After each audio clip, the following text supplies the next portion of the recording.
Current real estate ట్రెండ్‌లో ఇప్పుడు మనం హైదరాబాద్ రియల్ ఎస్టేట్ తీసుకుంటే, సో ఇంతకుముందు ఎప్పుడో ఒక కపుల్ ఆఫ్ ఇయర్స్ బ్యాక్ ఉన్న ప్రైస్ ఏదైతే ఉందో ఒక 45-50 లాక్స్‌కి వచ్చే ఒక ఫ్లాట్ అపార్ట్‌మెంట్ ఇప్పుడు ఆల్మోస్ట్ 1 సీఆర్ 1.2 సీఆర్ వరకు పెరిగిపోయింది. అంటే ఇంత డ్రాస్టిక్ ట్రెండ్ అప్రైజ్ అనేది అది రియల్లీ జస్టిఫైడా? అంటే ఇప్పుడున్న మార్కెట్ దీంట్లో అంత ప్రైస్ జస్టిఫైడా?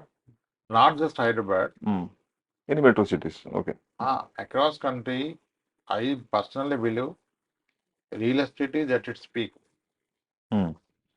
Across country. హైదరాబాద్ ఒకదానికి కాదు. హైదరాబాద్ కొంచెం ఇంకా ఎక్కువ ఉందేమో అనిపిస్తుంది. ఎందుకంటే నాకు క్లయింట్ ఫోన్ చేస్తారు, సార్ ఇప్పుడు హైదరాబాద్లో మనం ఫ్లాట్ కొన్నాం కదా సార్ 1.6 crore, మనకేమో రెంట్ 46,000 వస్తుంది. ఇప్పుడు బెంగళూరులో నేను ఉండేది ఫ్లాట్కి ఇది 65,000 రెంట్ కడుతున్నా, బట్ ఇది 1.3 crore 1.25 ఇస్తానంటున్నాడు సార్. ఓకే. అంటే ఇది నా క్లయింట్తో నాకైనా ఏమంటారు సార్, మరి హైదరాబాద్ ఫ్లాట్ అని బెంగళూరు కొనమంటాడు.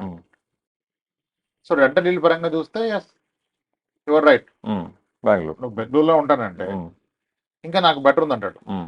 దెన్ ఇంకా అనవసరంగా ఎందుకు రెంట్ పోస్తావు, ఫస్ట్ ఇది అమ్మ అక్కడ కొనుక్కో, so that your saving and rent. రేపు కావాలంటే మళ్ళీ వెనక్కి వచ్చి ఇది కొనుక్కోవచ్చు కదా. అంతే అంతే కదా. అది అంటే ఇప్పుడు purpose of investment is recurring income అయితే I should look at the rental deal. మనకి real estate rental deal hardly how much, 2.5 to 3.5 max 4, అంతకుమించి రెంటల్ డీలే లేదు కదా. సో దీన్ని మీరు అంటే వరల్డ్ లెవెల్లో చూసుకుని వేరే కంట్రీస్ మీరు కంపేర్ చేస్తే, ఇప్పుడు యూఎస్ క్లయింట్స్ ఉంటారు నాకు, వాళ్ళు 500,000 కొంటే వాళ్ళకి ఆల్మోస్ట్ పర్ మంత్ అంటే 4 crores అట్లా కొంటే పర్ మంత్ రెండు 2 లక్షలు 2.5 లక్షలు వస్తుంది అయినట్టు. ఇక్కడ మనకేమొస్తుంది, ₹1,00,000 వస్తుంది, 4 కోట్లు. ఆల్మోస్ట్ రెంటల్ ఇల్లు ఇన్ యూఎస్ లో ఇండియాతో కంపేర్ చేస్తే ప్రాపర్టీ ప్రైస్ వర్సెస్ లో డబుల్ ది రెంటల్ ఇల్లు ఉంది. డబుల్ కంటే ఎక్కువ ఉంది, నేను డబుల్ చెప్తాను, డబుల్ ది రెంటల్ ఇల్లు. అది చాలా regulated market. Okay. You will have almost the different price location బట్టి త్రూ బ్రోకర్ ఫస్ట్ మనం వెళ్ళిపోతుంది. ఇక్కడ కాదు కదా, మళ్ళీ వైట్ అండ్ బ్లాక్ మిక్స్ లేదు కదా. సో నాకు ఈ మధ్య సర్ప్రైజింగ్లీ కొంతమంది క్లయింట్స్ అక్కడ వ్యవసాయ పొలాలు కొన్నారు యూఎస్ లో, మళ్ళీ అన్ని స్టేట్స్ లో కొన్నారు. ఎక్కడ కూడా ఎకరం ఇండియన్ రేట్లు అయితే 34 లక్షలు లేదు, మన దగ్గర అసలు ఆ రేటుకి లేవు. అవును. ఇప్పుడు అక్కడ 4 కోట్లు పెడితే హాఫ్ ఎకర్ ల్యాండ్ లో మీకు వెళ్ళా వస్తుంది అంటారు, ఇంత ఎసెప్ట్ అంటారు. మరి ఎట్లా చేసిపోయాడు. ఇక్కడ మనకు ఆ వెళ్ళా కొనంటే 12 కోట్లు అవుతుంది. అవును. మళ్ళీ 12 కోట్లు వెళ్ళకుంటే నీకు 2 లక్షలు రాదు. ట్రూ. అక్కడ నువ్వు 6 కోట్లు వెళ్ళకుంటే 3 లక్షలు వస్తుంది రెంట్. ఆ విధంగా చచ్చిపోయాడు కాదు కదా. మళ్ళీ దీని మీద అంటారు, సార్ అక్కడ పాపులేషన్ ఎక్కువ కదా, పాపులేషన్ తక్కువ కదా, ల్యాండ్ చాలా ఎక్కువ కదా. అదంతా ఎందుకు, ఇవన్నీ ఎందుకు, వాళ్ళని బట్టి కదా బర్రె గ్రేడ్ బట్ట. అంతే అంతే అంతే కదా. అవన్నీ ఫ్యాక్టర్స్ కలిస్తేనే కదా నీ ఇన్వెస్ట్మెంట్ వర్సెస్ రెంట్ ఎంత వస్తుంది, రిటర్న్ ఎంత వస్తుంది చూసుకోవాలి కదా. అట్లా కొంచెం ఓవర్ హైప్ జోన్ అనిపిస్తుంది. కానీ నీకు అక్రాస్ కంట్రీ ఉన్నప్పుడు యూ కాంట్ చేంజ్ ఇట్ కదా. రేట్ ఉందని చెప్పి బిల్లు కూడా పోస్ట్పోన్ చేసుకోలేం కదా. కదా. ప్రాబబ్లీ అంతా ఇక్కడ ఇన్వెస్ట్ చేయొద్దు. ఇప్పుడైనా అట్లీస్ట్ అండర్స్టాండ్ చేసుకుని డైవర్సిఫై చేయాలి. నీకు 5 కోట్లు వస్తుంటే 5 కోట్లు రియల్ ఎస్టేట్ లో ఉంటే ఇది చాలా పెద్ద విషయం. నీకు 5 కోట్ల ఆస్తులు ₹1,00,00,000 రియల్ ఎస్టేట్ ఉంటే ప్రాబ్లం ఉంది, 2 ఉంటే ప్రాబ్లం లేదు కదా.